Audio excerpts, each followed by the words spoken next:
The primary aim of like that program, there is nothing but to receive good thing from Allah subhanahu wa ta'ala.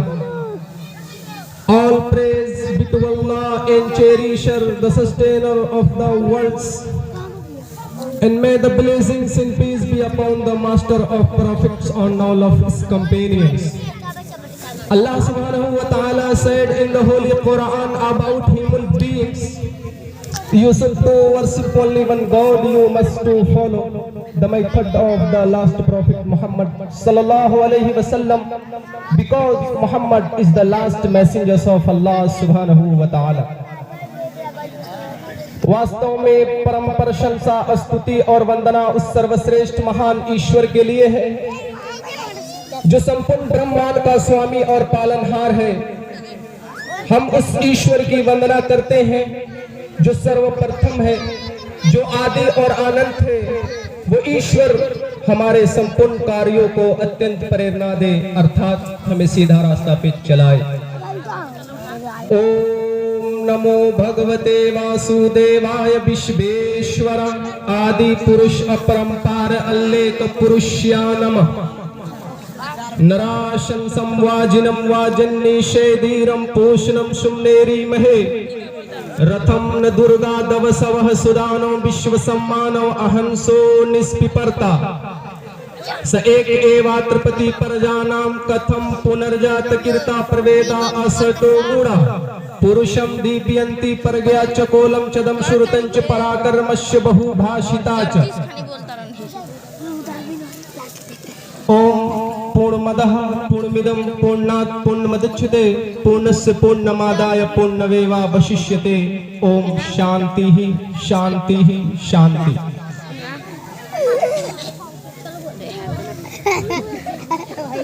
चलो अब साथ मिलकर एक नया भारत बनाते हैं। चलो अब साथ मिलकर एक नया भारत बनाते हैं। सियासत हो चुकी गंदी, अब इसे मिलकर मिटाते हैं। जो गद्दारे वतन है मिलकर फांसी दे दो, जो गद्दारे वतन है मिलकर फांसी दे दो। यही जालिम मुसलमान और हिंदू में दंगे कराते हैं। अपनी जमुना रहे अपनी गंगा रहे, अपनी जमुना रहे अपनी गंगा रहे, न कोई शहर में अब कोई गंगा रहे। है तमन्ना यही बात मरने के, अब भी बदन पर कफन बस तिरंगा रहे। मुअज्जज़ सामईन इकराम, हाज़रीन मजलिस, मंच पर उपस्थित दिगर महान विद्वान, मेरे मुअज्जज़ और मुकर्रम उलमा इकराम, और इस गांव के रहने वाले तमामी बुजुर्गान दीन अजीज साथियों, पर्दे में तशरीफ फरमा दीनी लिहाज से मेरी माँ और बहनों और दूर दराज से आए हुए मेहमान गिरामी एवं धर्म प्रिय सज्जनों, अस्सलामु अलैकुम व रहमतुल्लाहि व बरकातहू। हज़रात, मैंने आपके बीच में कुरान करीम की सिर्फ एक छोटी सी आयत पढ़ा है। यूं तो मेरी औकात नहीं है कि एक छोटा सा कुरान का आयत मुकम्मल तौर पर आपके सामने उसके बारे में बता सकूं, लेकिन अल्लाह रब्बुल आलमीन ने जितना मुझे इल्म दिया है उतना मैं आपके बीच में बताने का कोशिश करूंगा। अगर मुझे बोलते समय कोई गलती हो जाए तो बराए मेहरबानी मैं आपसे मुअत्तबाना गुजारिश करूंगा कि एक छोटा सा भाई होने के नाते आप मुझसे इतना कह सकते हैं कि मुजीबुर रहमान तुमने यहाँ गलती की है। इंशाअल्लाह ये नाचीज आइंदा कोशिश करेगा और उसको सुधारेगा। मैंने आपके बीच में चंद मंत्र भी पढ़ा है। आज मुल्क के अंदर जो हालात है जिसके तहत इस प्रोग्राम को रचाया गया है, आप जूम करके थोड़ा बनाइए इंशाअल्लाह कुछ बातें आपके बीच में मैं बताने का कोशिश करूंगा। उससे पहले मैं उन हस्तियों को सैल्यूट करता हूं जिन्होंने बहुत ही कम समय में इतने बड़े मंच को सजाया है। अल्लाह रब्बुल आलमीन उनके जो जायज काम है, जो सुन्नत के काम है, अल्लाह तबारक व तआला उनको उस पर अल्लाह ताला उनको उस नेक काम में बरकत दे। मेरे भाई और दोस्तों, दुनिया का एकमात्र ये हिंदुस्तान ऐसा देश है जहां पर इंसान से बढ़कर पशु की जान को माना जा रहा है, लेकिन सिर्फ और सिर्फ ये दिखावटी के लिए। इससे पहले कि मैं उन किताबों से आपके बीच में कुछ बताऊं, पहले हम अपने आप को टटोले, देखें कि हमारे अंदर अल्लाह तबारक व तआला ने हमें किसके लिए यहाँ पर भेजा और हम यहाँ आने के बाद क्या करने लगे। पीछे घुसो भाई। सबसे पहले हमें इसके बारे में सोचना होगा, और वो कब होगा? जब हम एक होकर उस अल्लाह रब्बुल आलमीन की इबादत करेंगे तब। नहीं तो ओ भाई जलसा लोड़ा की झगड़ा करे। मुसलमानों के साथ सिर्फ और सिर्फ अत्याचार क्यों हो रहा है? इसका रीजन क्या है? आखिर मुसलमानों के साथ ज्यादती क्यों हो रही है? इसका रीजन सिर्फ और सिर्फ हम हैं।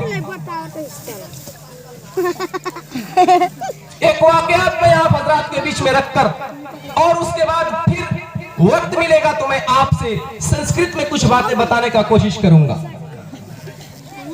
बुखारी शरीफ की एक तवील हदीस है, मैं उसको संक्षेप में शॉर्टकट में आपके बीच में बताना चाहता हूं। नबी पाक अलैहिस्सलातु वस्सलाम का दौर है, आप अलैहिस्सलातु वस्सलाम का दौर है, और आप अलैहिस्सलातु वस्सलाम प्रत्येक सुबह फजर के नमाज के बाद अपना चेहरा रुखे अनवर सहाबा के सामने करते हैं और पूछते हैं कि ऐ मेरे सहाबा, क्या तुमने आज कोई ख्वाब देखा है? नबी पाक अलैहिस्सलातु वस्सलाम का ये सवाल सुनकर सहाबा किराम के मन में जो रहता उसको बताते, पेश करते कि अल्लाह के रसूल सल्लल्लाहु अलैहि वसल्लम, आज हमने ये ख्वाब देखा है। नबी पाक अलैहिस्सलातु वस्सलाम उनके बताए हुए उस ख्वाब का तज़किरा करते, माना मतलब बताते। एक दिन की बात है कि नबी पाक अलैहिस्सलातु वस्सलाम रोज की तरह उस दिन भी पूछते हैं कि ऐ मेरे सहाबा, क्या तुमने आज कोई ख्वाब देखा है? सहाबा बिल्कुल खामोश थे। इसका मतलब यह था कि आज किसी ने ख्वाब नहीं देखा है, अगर देखा भी है तो इस कदर नहीं देखा कि जो नबी पाक अलैहिस्सलातु वस्सलाम से उसका माना मतलब पूछ सके। नबी पाक अलैहिस्सलातु वस्सलाम कहते हैं कि ऐ मेरे सहाबा, आज तुम लोगों ने कोई ख्वाब नहीं देखा, लेकिन मैंने एक ख्वाब देखा है, और आप यकीन मानिए नबी का ख्वाब कभी गलत नहीं हो सकता है। कहते कि है मेरे सहाबा, आज मैंने ख्वाब देखा है, मैं गहरी नींद में सोया था कि अचानक मेरे पास दो आदमी आए और कहा, ऐ अल्लाह के रसूल सल्लल्लाहु अलैहि वसल्लम, चलिए हमारे साथ। नबी पाक अलैहिस्सलातु वस्सलाम कहते हैं कि ठीक है, जाने लगते हैं। नबी पाक अलैहिस्सलातु वस्सलाम वहां पहुंचते हैं जहां पर एक आदमी लेटे हुआ है और उसके सिरहाने, उसके सर के साथ, उसके सर के पास एक आदमी बड़ा सा पत्थर लेकर खड़ा है। आप यकीन मानिए, हम अगर किसी के कंट्रोल में हो जाए, दुश्मनी की वजह से अगर कोई हमको किडनैप कर ले, पकड़ ले और हमारे ऊपर अगर वो फायर करने को तैयार हो, मारने के तैयार हो, उस वक्त हमारा क्या हाल होगा आप अंदाजा लगा सकते हैं। नबी पाक अलैहिस्सलातु वस्सलाम देखते हैं कि उसके सिरहाने एक आदमी बड़ा सा पत्थर लेकर खड़ा है। जब नबी पाक अलैहिस्सलातु वस्सलाम वहां पहुंचे तो वो बड़ा सा पत्थर उसके चेहरे पर मार देता है, जिसके कारण, जिसके वजह से उसका सर चकनाचूर हो जाता है और सर से भेजा मगज निकलकर बाहर चला जाता है। नबी पाक अलैहिस्सलातु वस्सलाम पूछने पर मजबूर हो जाते हैं कि ऐ मेरे साथी बताओ ये कौन है। नबी पाक अलैहिस्सलातु वस्सलाम जब पूछते हैं, वो दोनों साथी कहते कि अल्लाह के रसूल सल्लल्लाहु अलैहि वसल्लम जरा और आगे बढ़िए। नबी पाक अलैहिस्सलातु वस्सलाम और आगे बढ़े। जब नबी पाक अलैहिस्सलातु वस्सलाम आगे बढ़े तो क्या देखते हैं, वहां पर भी दो आदमी उनको दिखाई दिया। एक आदमी बैठा था और दूसरे तरफ एक आदमी और बैठा था, जिसके हाथ में खंजर था, छुरी था, उस्तरा था। क्या देखते हैं कि वो आदमी नबी पाक अलैहिस्सलातु वस्सलाम के सामने उसके चेहरे पर एक तरफ से लगाता है और मगज तक फाड़ देता है, चीर देता है। नबी पाक अलैहिस्सलातु वस्सलाम हैरत में पड़ जाते हैं, कहते हैं कि बताओ ये कौन है। और ये एक बार नहीं, दो बार नहीं, तीन बार नहीं, लगातार होता रहता है। एक तरफ का काटता है, वो आदमी एक तरफ से काटना शुरू करता है, जब तक के यहां से लेकर यहां तक काट देता है, उसके बाद यहां से शुरू करता है, तब तक ये मुकम्मल सही हो जाता है। नबी पाक अलैहिस्सलातु वस्सलाम पूछते हैं कि बताओ ये कौन बदनसीब आदमी है जिसको इतना अजाब हो रहा है। वो दो साथी कहते हैं कि ऐ अल्लाह के रसूल सल्लल्लाहु अलैहि वसल्लम जरा और आगे चलिए। नबी पाक अलैहिस्सलातु वस्सलाम और आगे गए। क्या देखते हैं कि एक आदमी है, खून का तालाब है, उसमें तैर रहा है और वहां पर भी एक आदमी है, बड़ा सा पत्थर लेकर खड़ा है। जैसे वो आदमी करीब आता है, सोचता है कि मैं निकलकर बाहर चला जाऊं, वो आदमी उसके ऊपर पत्थर मार देता है, जिसके कारण वो आदमी फिर से अंदर चला जाता है। नबी पाक अलैहिस्सलातु वस्सलाम तड़पने लगते हैं, कहते कि ऐ मेरे साथी बताओ ये कौन शख्स है जिसको इतना अजाब हो रहा है।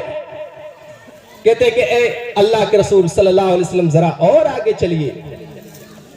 नबी पाक अलैहिस्सलातु वस्सलाम पूछते हैं कि ये कौन है। वो दो नौजवान कहते हैं, वो दो साथी कहते हैं कि जरा और आगे बढ़िए। नबी पाक अलैहिस्सलातु वस्सलाम और आगे बढ़ते हैं। क्या देखते हैं, नबी पाक अलैहिस्सलातु वस्सलाम वहां पहुंचते हैं तंदूर के पास। तंदूर आपने देखा है ना, तंदूर के पास पहुंचे। क्या देखते हैं कि उस तंदूर के अंदर से सोले आ रहे होते हैं, सोले, और उस सोलों में मर्द भी है, औरतें भी है, नंगे नंगे। नबी पाक अलैहिस्सलातु वस्सलाम कहते कि अरे ये कौन है और इनके साथ इतना बड़ा जुल्म क्यों हो रहा है, वजह क्या है। नबी पाक अलैहिस्सलातु वस्सलाम के इस सवाल का जवाब भी नहीं देते हैं, कहते हैं कि जरा और आगे बढ़िए। नबी पाक अलैहिस्सलातु वस्सलाम और आगे बढ़ते हैं। आगे गए तो क्या देखा कि एक आदमी बैठा है और आग सुलझा रहा है, आग में फूंक मार रहा है। नबी पाक अलैहिस्सलातु वस्सलाम फिर पूछते हैं कि कौन है। वो दो साथी कहते हैं कि अल्लाह के रसूल जरा और आगे बढ़िए। नबी पाक अलैहिस्सलातु वस्सलाम वहां पहुंचते हैं एक दरख्त के पास। वो दो साथी नबी पाक अलैहिस्सलातु वस्सलाम को उस दरख्त पे बैठा देते हैं और कहते कि अल्लाह के रसूल सल्लल्लाहु अलैहि वसल्लम जरा इस तरफ नजर दौड़ाइए। जब नबी पाक अलैहिस्सलातु वस्सलाम दाहिने की तरफ देखते हैं तो क्या देखते हैं कि एक बहुत ही खूबसूरत महल है जिसके अंदर सिर्फ नौजवान मर्द है। नबी पाक अलैहिस्सलातु वस्सलाम को कहते हैं कि दाहिने तरफ बाएं तरफ नजर दौड़ाइए। जब नबी पाक अलैहिस्सलातु वस्सलाम दूसरे तरफ नजर दौड़ाते हैं तो क्या देखते हैं कि एक बहुत ही खूबसूरत महल है, उसके अंदर मर्द भी है, औरतें भी है, बच्चे भी है, बूढ़े भी है। नबी पाक अलैहिस्सलातु वस्सलाम को वो दो आदमी कहते हैं कि ऊपर की तरफ देखिए। नबी पाक अलैहिस्सलातु वस्सलाम जब ऊपर देखते हैं तो क्या देखते हैं? वो दो साथी कहते हैं कि ये आपका जन्नत है। नबी पाक अलैहिस्सलातु वस्सलाम बिला झिझक कहते हैं कि मुझे छोड़ दो, मेरे जन्नत में जाने दो। कहा जाता है कि नहीं मेरे भाई और दोस्तों, फिर नबी पाक अलैहिस्सलातु वस्सलाम कहते हैं कि ऐ मेरे साथियों जरा ये बताओ कि जो पहले आदमी के साथ सर पर पत्थर मारा जा रहा है वो कौन है?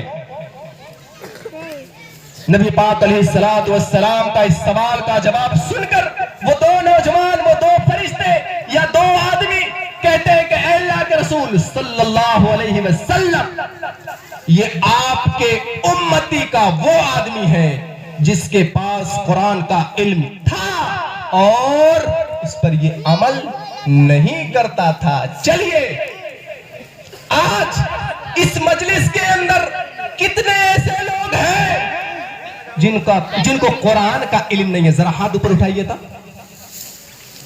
बताइए किनके पास कुरान का इल्म नहीं है? हाथ ऊपर उठाइए। कल कयामत के दिन नहीं, कब्र में हमारे साथ भी वही बर्ताव सुलूक होगा। एक छोटा सा मामूली सा खरोच आ जाता है तो हम कितना तकलीफ होता है।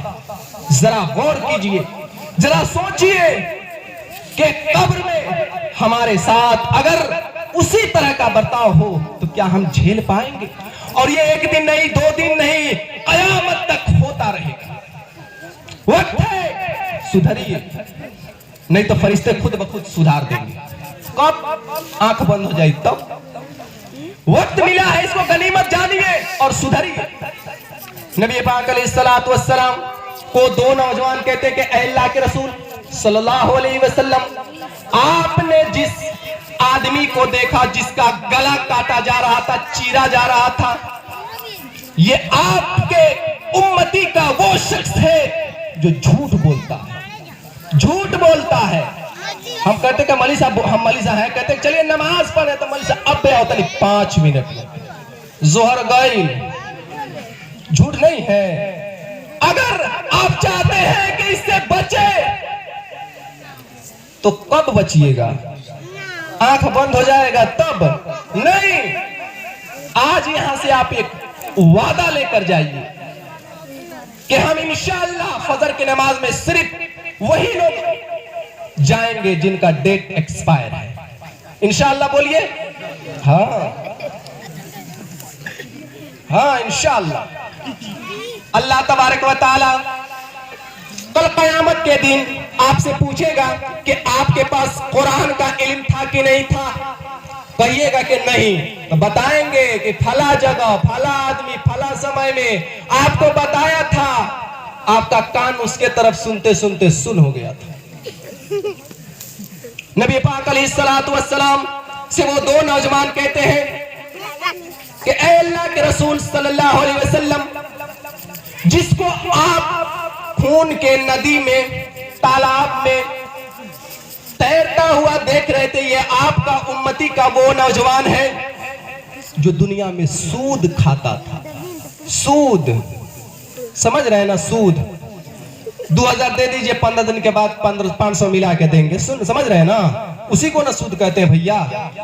ये आपके उम्मती का वो नौजवान है जो सूद खाया करता था। अगर हम सूद ले रहे हैं या दे रहे हैं, मेरे भाई और दोस्तों, आज से आप तौबा कर लीजिए, अभी तौबा कीजिए। इन्नी वज़्ज़अतु वजहिया लिल्लज़ी फ़तरस समावाति वल अर्ज़ हनीफ़न व मा अना मिनल मुशरिकीन। मेरे भाइयों और दोस्तों, और नबी पाक अलैहिस्सलातु वस्सलाम ने पूछा कि जिसको हमने तंदूर में जलता हुआ देखा ये कौन थे? वो दो साथी कहते हैं कि ऐ अल्लाह के रसूल सल्लल्लाहु अलैहि वसल्लम, ये आपके उम्मती के वो थे जो जिना में बिल्कुल माहिर थे। जिना का मतलब ये नहीं कि एक नौजवान लड़का और एक नौजवान लड़की के साथ होता, नहीं।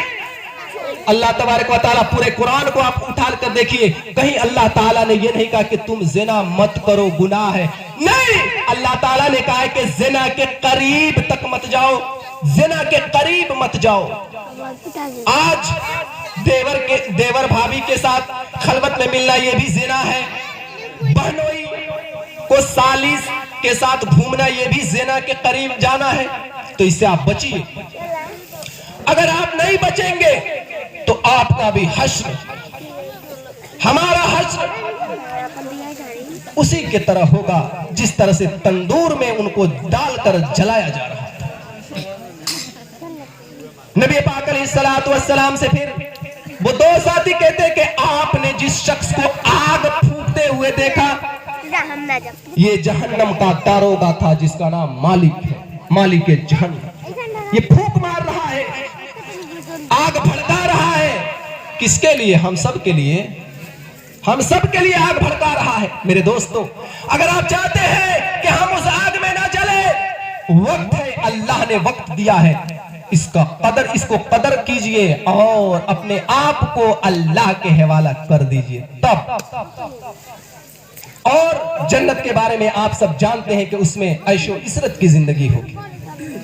एको देवा सर्वभूतेषु गूढ़ा सर्वभूतांतर आत्मा कर्माध्यक्षा सर्वभूताधिवासा साक्षी जेता केवलो निर्गुणच्छ। उस देवता का नाम अल्लाह है।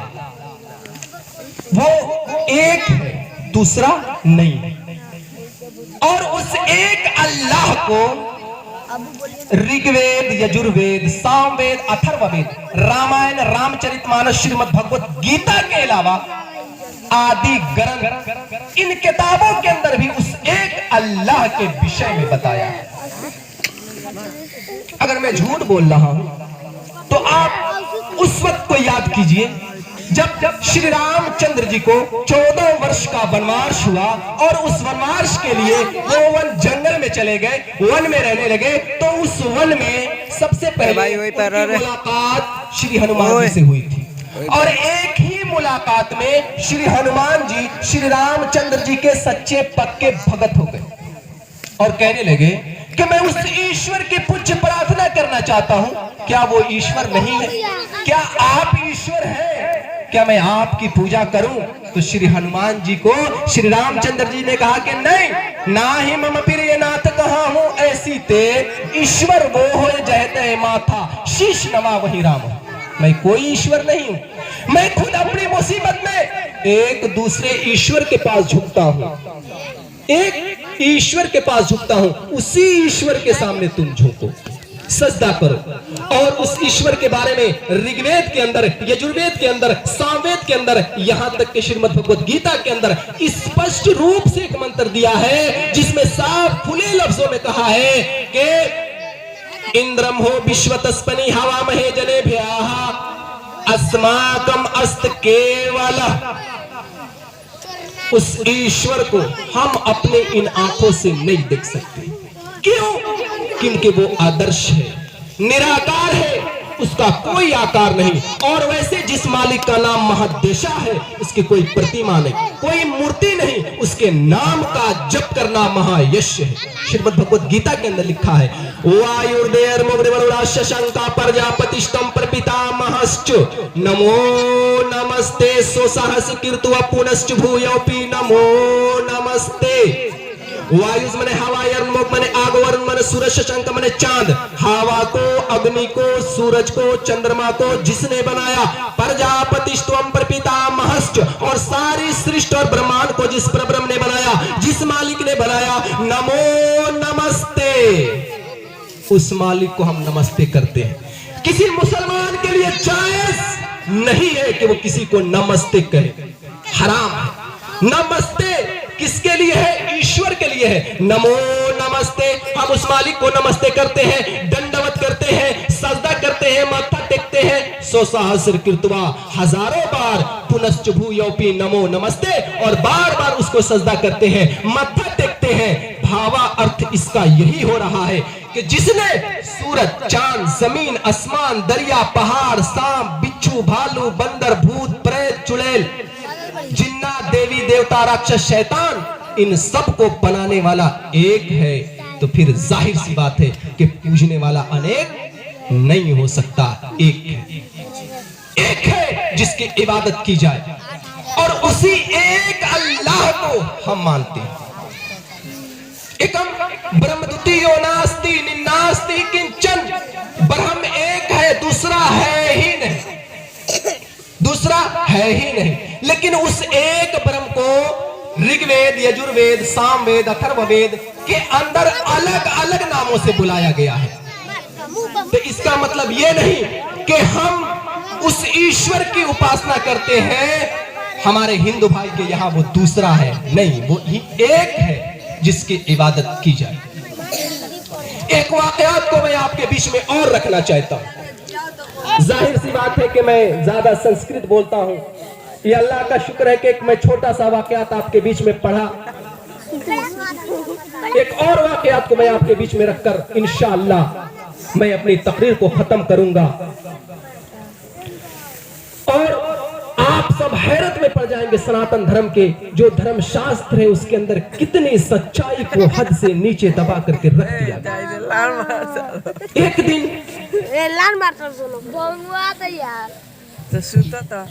एक दिन एक ब्राह्मण का लड़का मर गया। उसके माता पिता उसके शव को, उसके लाश को राज दरबार में डाल देते हैं और ये विलाप करने लगते हैं कि हे भगवान, इसकी अकाल मृत्यु का कारण राज का कोई दुष्ट किरता है।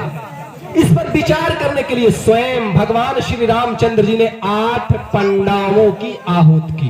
कितने? 8। वो 8 पंडित कौन कौन से थे जो प्रिय थे? लोग कहते कि मलिसा आखिर आप बता क्या रहे हैं, जिलेबी की तरह हम घुमाएंगे तो सच्चाई आपके सामने नहीं आएगी, उसके लिए साफ साफ बताना पड़ेगा। वो 8 पंडित कौन कौन से थे? मार्कंडेयो अथा मोदगल्लेयो वामदेवश्च कश्यप कात्यायनो नाथा जाबालिर्गौतम नारदस्था हिनवर्णो नेप्सिरस्तप्यति सुमहातपः भविष्य शूद्रयोनियां हि तपश्चर्या कलो युगे आधर्म परमो राजन द्वापरे शूद्र जन्मना समय विषय पर्यन्ते तव राजन महातपः अदतप्यति दुर्बुद्धिस्तेन बालवभूहिरियम् शूद्र योनियां परजातो आस्मि तप उग्रम समस्तिथः देवत्तम प्रार्थाये राम शरीरो महायशः न मिथ्या हम वादे राम देवलोक जिगिष्या शूद्र मां विधि का कुतस्था संभूग नाम नामतः। एक दिन एक ब्राह्मण का लड़का मर गया। उसके माता पिता उसके शव को भगवान श्री रामचंद्र जी के दरवाजे पे डाल देते हैं और कहते कि हे भगवान, इसकी अकाल मृत्यु का कारण राज का कोई दुष्ट किरता है। इस पर विचार करने के लिए स्वयं भगवान श्री रामचंद्र जी ने 8 पंडाओं को बुलाया, 8 भाइयों को बुलाया। वो 8 पंडा कौन कौन से थे? मार्कंड 1, मोदगल्य 2, वामदेव 3, कश्यप 4, कात्यायन 5, जाबाली 6, गौतम 7, नारद 8। इन 8 भाइयों को बुलाया। बच्चे की लाश पड़ी। भगवान श्री रामचंद्र जी को समझ में नहीं आ रहा था कि आखिर इसकी मौत किस कारण हुई है। नारद जी स्वयं भगवान श्री रामचंद्र जी को अलग बुलाते हैं और कहते हैं हिनवर्णो निप्सिरस्तप्यति सुमहातपः भविष्य शूद्रयोनियां हि तपश्चर्या कलो युगे आधर्म परमो राजन द्वापरे शूद्र जन्मना। कहते कि हे भगवान, द्वापर युग में शूद्र की तपस्या में पर्वत होना महा अधर्म माना गया है। द्वापर युग में शूद्र की तपस्या करना महान अधर्म माना गया है। निश्चय ही आपके राज्य के इसी सीमा पर कहीं कोई खोटी बुद्धि वाला शूद्र तपस्या कर रहा है, जिसकी तपस्या से प्रदूषित होकर इस ब्राह्मण का लड़का मर गया। अतः है भगवान, आप ढूंढने का यत्न कीजिए, और जहां कहीं कोई दुष्टकृत्य दिखाई दे आप उसको रोकने का यत्न कीजिए। इतना सुंदर था कि मर्यादा पुरुषोत्तम भगवान श्री रामचंद्र जी उसको ढूंढने निकल गए। काफी दूर गए, काफी दूर गए, शैवल पर्वत पहाड़ के निकट नजदीक पहुंच गए। क्या देखते हैं, उस शैवल पर्वत पहाड़ के ऊपरी चोटी पर एक वृक्ष से उल्टा लटक कर एक आदमी मिला, जो उल्टा लटक कर तपस्या में बिल्कुल भगवान श्री रामचंद्र जी चकित में पड़ गए कि जिंदगी में हमने ऐसे शख्स को नहीं देखा जो उल्टा लटक कर तपस्या कर रहा हो। पूछते हैं कि कौन हो तुम बालक, कौन सी वस्तु है जिसको पाने की गर्ज से, इच्छा से तुम इतनी कठोर तपस्या कर रहे हो। मैं मर्यादा पुरुषोत्तम भगवान श्री रामचंद्र जी ये जानना चाहता हूं, आखिर कौन ऐसी चीज है जिसको पाने के लिए तुम इतनी कठोर तपस्या कर रहे हो।